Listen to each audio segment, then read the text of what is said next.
Hey everyone, today I'm going to be showing you how I assembled my bioactive enclosures for my Brazilian rainbow boas. The very first thing I did was assemble and then waterproof my vivarium, so if you have not done that, you need to do that first. The first thing I had to work on was my drainage layer. So for my drainage layer, I decided to use clay balls. You could use several different things for your drainage layer, but I decided on clay balls because they were the most convenient thing that was available to me.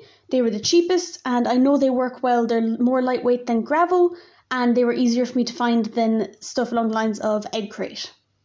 Clay balls need to be soaked for about 8 to 24 hours before you use them, so what I did was the night beforehand I filled the bath with water, I put the clay balls in to get all the dust off them and let them soak, and then the next day I was able to use them.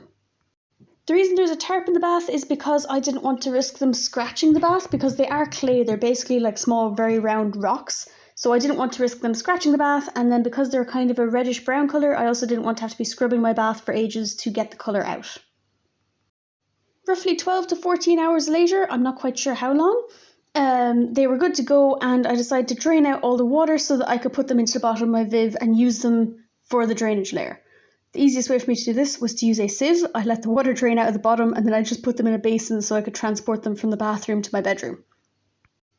I then tipped the basin into the Viv on top of the waterproof tarp. You're going to want your drainage layer to be a couple of inches deep at least. Drainage layers are important in high humidity Vivs because the amount of water that's going to be in the bottom for the plants to drink is going to rot the roots if they're sitting in it constantly. This drainage layer gives a bit of aeration for the roots so they're not sitting in the water just rotting away. This air also keeps the water from just touching the substrate and making the substrate into just a muddy mess. The next thing you're going to need is your substrate. So for this Viv, I'm using a mix of 70% topsoil and 30% sand. And then I'm going to mix in a few other things just to help aerate it and give it some texture, like orchid bark and leaf litter, and a bit of snake shed from the rainbow boas so that the cleanup crew will have some food to eat but while they're establishing themselves in the Viv. For the purpose of mixing, I just layered them on top of each other in a big plastic box and then mixed them by hand so that I didn't have a load of one type of material sitting in the bottom. When your substrate is mixed up, you can leave it to one side, and the next thing you need to do is you need a mesh layer to separate your substrate and your drainage layer. I decided to use this window mesh. Window mesh is not a thing here in Ireland. We don't have the bugs that apparently America has, so we don't actually have it as widely available. But this is the only one I could find, and it comes with just little magnets and you stick it onto the side of your windows. So it's 150 centimeters by 130 centimeters. That's roughly 5 feet by 4 feet. The tank that I'm using this for is a 4 foot long, 2 foot wide and 2 foot tall tank. So I need a 4 foot by 2 foot piece of mesh to sit on top of the hydro balls so that I can put the substrate on top of that. The magnets that this came with to attach it to a window, I'm actually going to keep and hopefully use them to make a little blind to cover down my thermostats at night time so that I can sleep, because the digital display on them is very, very bright. When you put the mesh in on top of the hydro balls, clay balls, or whatever you use as your drainage layer, it might look a little bit lumpy for a while, but keep in mind that the substrate is going to press it down and make it all flat, so it's okay if it looks a little bit odd, just as long as there's no big gaps that the substrate can get into the drainage layer. Once you have your mesh down, you can then start to add your substrate that you made earlier.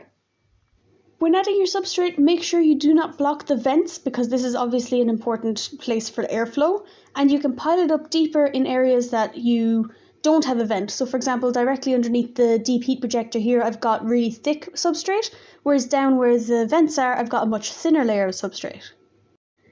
Now that you have your drainage layer, your mesh layer, and your substrate in place, you can actually start decorating. So what I did was I bought a big bag of cork bark pieces.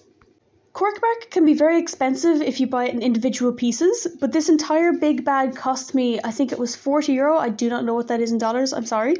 But it was roughly €40, which was well worth it. Because some of the pieces here are plenty big enough for my ball python to go under, there's plenty of them big enough for my Brazilian rainbow boas to be under, and then I'm going to be doing a bioactive for my corn snakes as well. So there's plenty of pieces here for them to use as hides and to rub against to help with their shedding, and all sorts of clutter so that their tanks are decorated, look naturalistic, and actually serve their purpose. When you're putting your cork bark in, keep in mind that you're probably going to move it about 1,000 times before you decide on one set way that you want it to be. So I put these here because I thought it would be nice to have a cool hide in the middle, and then like one for them to sit on when they're basking underneath the heat in the left. And then a couple of minutes later I changed it again, so I have the hide in the middle, but then I have a few sticks in the back for them to climb on, and there's one that's leaning against the back, that's another hide, the one on the left is another hide. You're going to end up just changing them around the place. This one here is going to be for my ball python. He's got hides there, and another one in the back, another one on the left. I'll be adding in other bits.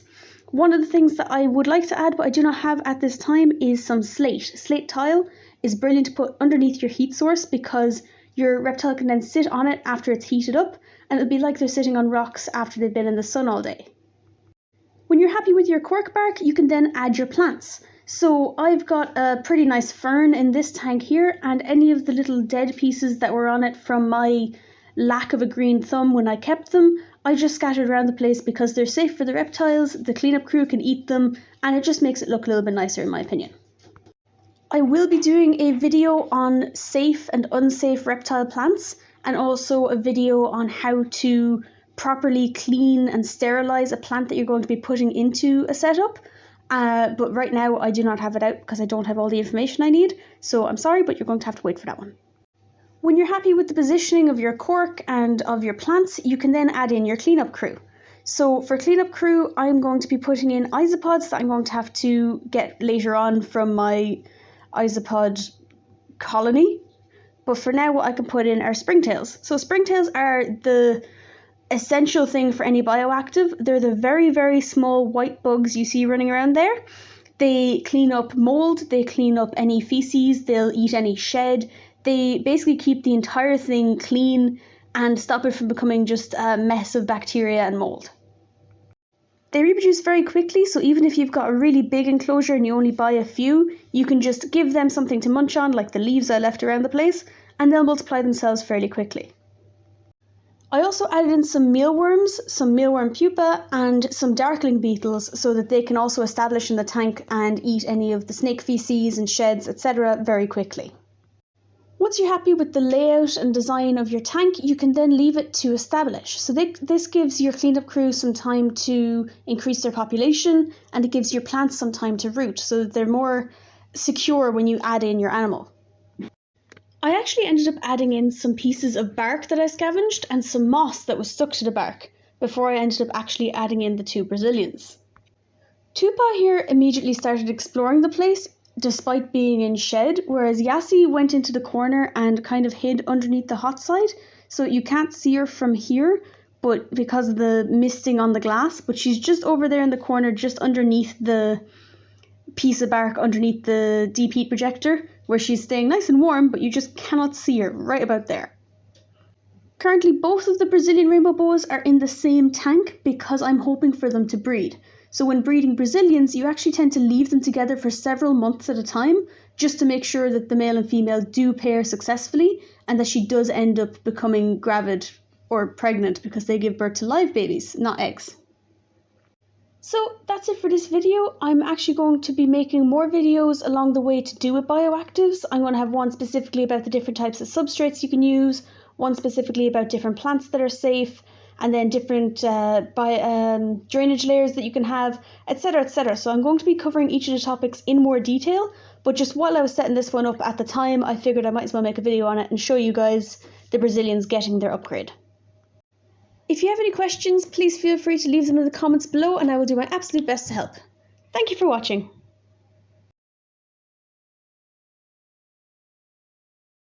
Now remember, it is not Nesquik and you need to make sure that no one eats it.